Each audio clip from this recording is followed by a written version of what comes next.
Olá, sejam todos muito bem-vindos ao canal.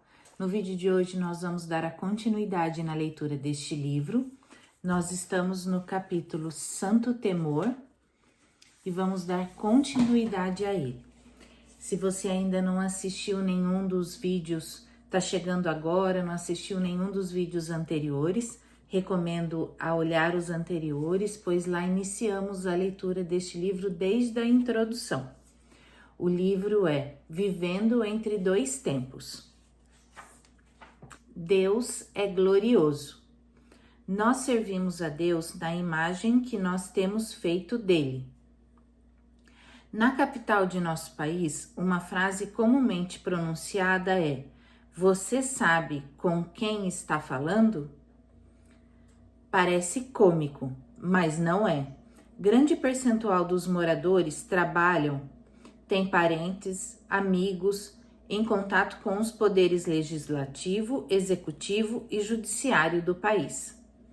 E sabemos de casos em que algumas pessoas usam essa frase para intimidar, se gloriar ou fugir de um problema, criando uma imagem de intocabilidade.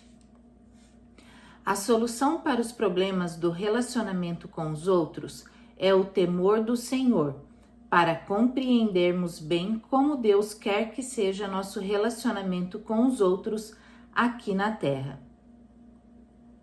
Precisamos estudar o modelo que ele nos deixou. Em João 17, encontramos a oração de Jesus ao Pai, quando ele faz o mais importante pedido com relação a nós: que eles, os crentes, sejam um, assim como nós, a Trindade. Ele quer dizer aí que nós, dentre as limitações impostas pela condição humana, pelo poder do Espírito Santo, podemos experimentar uns pelos outros o mesmo tipo de amor que existe entre Pai, o Filho e o Espírito Santo.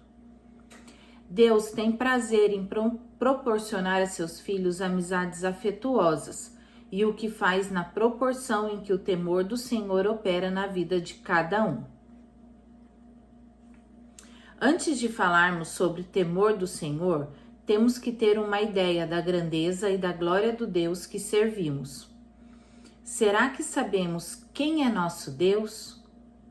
Sua grandiosidade e autoridade não faz tremer nossos corações? Sabemos realmente com quem estamos falando, orando? Como podemos respeitar e honrar a Deus devidamente se permanecermos inconscientes da sua grandeza ou do motivo pelo qual ele merece isto? Quanto maior for a nossa compreensão da grandeza de Deus, maior será a nossa capacidade para temê-lo e reverenciá-lo. Pois, quem nos céus é comparável ao Senhor? Entre os seres celestiais, quem é semelhante ao Senhor? Deus é sobremodo tremendo na Assembleia dos Santos e temível sobre todos os que rodeiam. Salmos 89, versículos 6 e 7. O povo de Israel não reconheceu a grandeza daquele que professavam servir fielmente. Não eram a Deus o temor ou a reverência que merecia, sofrendo consequentemente as punições devido ao erro. O Senhor disse: visto que este povo se aproxima de mim e com a sua boca e com os seus lábios me honra, mas o seu coração está longe de mim. E o seu temor para comigo consiste só em mandamentos de homens, que maquinalmente aprendeu. Continuarei a fazer obra maravilhosa no meio deste povo. Sim, obra maravilhosa e um portento, de maneira que a sabedoria dos seus sábios perecerá, e a prudência dos seus prudentes se esconderá. Ai dos que escondem profundamente o seu propósito do Senhor, e as suas próprias obras fazem às escuras, e dizem: quem nos vê? Quem nos conhece? Que perversidade a vossa! Como se o oleiro fosse igual ao barro, e a obra disseste do seu artífice. Ele não me fez, e a coisa feita disseste ao seu oleiro. Ele nada sabe. Isaías capítulo 29, de 13 a 16.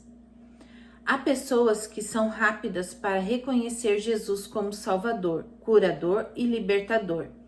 Com a boca reconhecem o senhorio de Jesus, contudo, reduzem sua glória por meio de suas ações e atitudes do coração. Elas dizem: Deus é meu amigo, Ele é amor e compreende o meu coração. E isto é verdade. Mas normalmente, este comentário é emitido com o objetivo de justificar as ações que contradizem sua aliança. O fato é que estão em desobediência à palavra de Deus. Nas Escrituras, as únicas pessoas que vemos Deus chamar de amigos são aqueles que tremem com a sua palavra e a sua presença e são rápidas para obedecer, não importa o preço. O grande problema, especialmente no mundo moderno, é que as pessoas não veem a própria impureza, porque estão se comparando com outros ou com o mundo ao seu redor. As pessoas podem sempre achar alguém em pior estado com que se comparar. A modernidade não aceita valores objetivos. Cada um faz seu caminho. Vemos isto na postura de muita gente na igreja evangélica, que saca na Bíblia o que lhe interessa, mas que rejeita ou passa por cima do que vem contra ela. A Bíblia deixou de ser a verdade e a autoridade revelada sobre a vida dos cristãos. Ela é a verdade, mas a verdadeira verdade é o que a pessoa sente. Esta subjetividade se vê em ensinos e doutrinas. Não é o que a Bíblia diz, mas o que a pessoa sente no coração. E o Espírito Santo leva a culpa dessa subjetividade. O Espírito me revelou, ou Deus me falou. De alguma maneira, as pessoas têm distorcido as palavras de Jesus para justificar uma exceção para elas mesmas. Este é o ponto como a nossa sociedade pensa. O certo e o errado são para os outros. Para mim, o que vale é o relativo. É errado para os outros, porque isso não me afeta. Mas se obedecer torna minha vida desconfortável, então estou isento de obedecer. Se você acredita no que lhe agrada nos evangelhos e rejeita o que não gosta, não é nos evangelhos que você crê, mas em você. Agostinho, quem disse essas palavras. A maneira que os evangelistas atuais encontraram para atrair tais pessoas foi a estratégia da melhoria na qualidade de vida. O evangelho foi degenerado para algo como Jesus Cristo vai te dar: paz, alegria, amor, realização pessoal e felicidade duradoura. Eles desenvolveram mais interesse pelas manifestações de refrigério do que por conhecer ao Senhor que refrigera. Em outras palavras, Jesus melhorará a sua vida nesta passagem pela terra. Dessa maneira, o pecador responde ao apelo de um modo experimental ao Senhor Jesus, para ver se a propaganda é verdadeira. E o que vem sobre ele? Tentação, tribulação e perseguição. Os outros escarnecem dele. O que ele faz então? Mas eles não têm raiz em si mesmos, sendo antes de pouca duração, em lhes chegando a angústia ou a perseguição por causa da palavra, logo se escandalizam. Essa passagem está em Marcos, capítulo 4, versículo 17.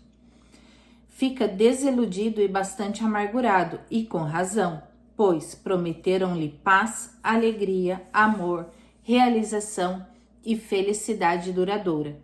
E tudo o que conseguiu foram provações e humilhação. Então, ele passa a apontar sua amargura em direção àqueles que lhe deram as tão famosas boas novas. Seu último estado é pior do que o primeiro, outro desviado, inoculado e amargurado. Infelizmente, temos literalmente multidões de pessoas que se professam cristã, mas que perderam sua alegria e paz quando a vida fica difícil. Por quê? Porque são produto de um evangelho humanista. O evangelho oferecido como saída para nossas aflições terrenas e apresentado como foco principal da ação de Deus na vida do cristão, tem dado a Deus a aparência de Papai Noel do céu, cujo único desejo é nos dar tudo o que queremos e quando queremos. Gera uma obediência de vida curta e por motivos egoístas. Cristãos mimados, que não têm o verdadeiro respeito à autoridade, especialmente quando não conseguem o que querem e quando querem. Sua falta de reverência e temor pela autoridade os leva a ficarem facilmente ofendidos com Deus. Ao invés de pregar que Jesus melhora a qualidade de vida, nós deveríamos estar alertando que está determinado ao homem morrer uma só vez, e depois disso virá o julgamento. Isso está em Hebreus, capítulo 9, versículo 27. E aí, quando o pecador entender que as horríveis consequências por quebrar a lei de Deus, ele correrá para os braços do Salvador, para escapar da ira vindoura. Existe uma ira vindoura que Deus ordena a todas as pessoas em todos os lugares que se arrependam. Atos, capítulo 17, versículo 30. Por que se arrepender? Porque ele estabeleceu um dia em que julgará o mundo com justiça. Versículo 31. Entenda que não é uma questão de felicidade, mas sim de justiça. Não importa o quanto o pecador possa estar sendo feliz ou o quanto ele possa estar aproveitando os prazeres passageiros do pecado. Hebreus capítulo 11, versículo 25. Sem a justiça de Cristo, ele perecerá no dia da ira. Vós dizeis, inútil é servir a Deus que nos aproveitou termos cuidado em guardar os seus preceitos e em andar de luto diante do Senhor dos Exércitos? Ora, pois, nós reputamos por felizes os soberbos, também os que cometem impiedade prosperam. Sim, eles tentam ao Senhor e escapam. Então, os que temiam ao Senhor falavam uns aos outros. O Senhor atentava e ouvia. Havia um memorial escrito diante dele para os que os temem ao Senhor e para os que se lembram do seu nome. Eles serão para mim particular tesouro, naquele dia que prepararei, diz o Senhor dos Exércitos. Poupá-los-ei, como um homem poupa seu filho que o serve. Então vereis outra vez a diferença entre o justo e o perverso, entre o serve a Deus e o que não serve. Malaquias, capítulo 3, versículos de 13 a 18. Pois todos compareceremos perante o tribunal de Deus, como está escrito. Por minha vida, diz o Senhor, diante de mim se dobrará todo o joelho e toda língua dará louvores a Deus. Assim, pois, cada um de nós dará conta de si mesmo a Deus. Romanos, capítulo 14, versículos de 10 a 12. Havendo esta compreensão, entenderemos o grande amor de Deus por nossas vidas, manifestos através de Cristo Jesus. Ele é a salvação, ele nos salvou, o que nos aguarda. Nem os olhos viram, nem os ouvidos ouviram, nem jamais penetrou em coração humano o que Deus tem preparado para aqueles que o amam. Aleluia! Santo Agostinho foi um dos maiores líderes de sua época. Seus escritos expunham as tremendas maravilhas de nosso Deus. Por mais de 1000 anos faz-se referências aos seus escritos. Um dos seus grandes trabalhos é intitulado A Cidade de Deus. Em seu leito de morte, cercado por amigos mais íntimos, quando Agostinho se foi por estar com o Senhor, sua respiração cessou, seu coração parou e uma sensação maravilhosa de paz encheu o quarto. De repente, seus olhos se reabriram e com as faces brilhantes declarou aos que estavam presentes: Eu vi o Senhor. Tudo o que eu escrevi é apenas palha. Então partiu para o seu lar eterno. João relata sua visão de Jesus glorificado. Quando o vi, caí aos seus pés como morto. Porém, ele pôs sobre mim a mão direita, dizendo: Não temas, eu sou o primeiro e o último. Apocalipse, capítulo 1, versículo 17. Isaías também teve uma visão da insondável glória de Deus. Viu o Senhor na sala do seu trono, alto e elevado, e a sua glória enchia a sala. Ao seu redor estavam grandes anjos, chamados serafins, que, por causa da magnífica glória de Deus, cobriram suas faces com as asas e clamavam: Santo, Santo, Santo é o Senhor dos exércitos.